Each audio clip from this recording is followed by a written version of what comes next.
ግራ እየገባው ረመዳን ላይ ይሄን አድርገሻል፣ ግን ከብዶሻል። ረመዳን እስከሚሄድ ጨንቆሻል። ረመዳን ባለቀ ማግስት ኢጃብ ማያረጉ ልጆች አይቻለሁ። ፔሬድ ሲኖር አይጾምም። ሳምንት ጾሞ ተረጋግተው ቀስ ብለው ነው። አንቺ ግን ኢጃቡን ለመፍታት አንድ ቀን እንኳን መቆየት አልፈለግሽም።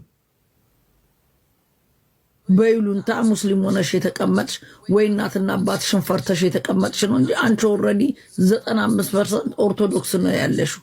አደባባይ ወጥተሽ ሙስሊምን ለማብሸቅ ልጄ አባላቸው ኦርቶዶክስ ነው ስነ ምግባሩና ምኑ ስለሚመቸኝ ልጆቼ ኦርቶዶክስ ሆነዋል።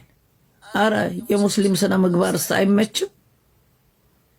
የምታወሪውን እንኳን አታቂ ልክስክስ። ለዛ ነው የሙስሊም ልጆች የጠመዱሽ እንጂ አንቺ ለምን ስትከረስትኒ ስትምን ስትያቱም አንድ አቢባ ለሙስሊም ሃይማኖት ሆነ አባሽ ያመጣል።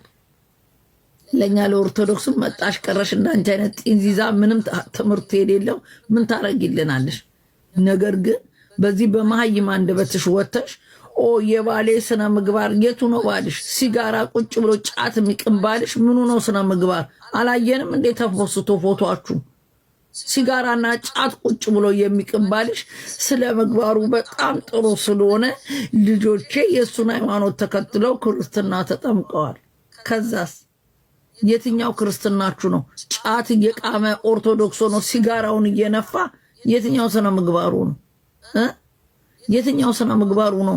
ጫትና ሲጋራችሁን እንትናችሁ እያንደቀደቃችሁ ሽሻችሁን አረቄውን እየጠጣ እዛ ውስኪ ከጀርባሽ የሚታየውን አረቄ እየቀመቀማችሁ የትኛውን ነው? እየሰከርሽ እየወጣሽ ነው እኮ እዚህ ጌም ምናምን የምትጫወቹ ልክስክስ ማለት ነው።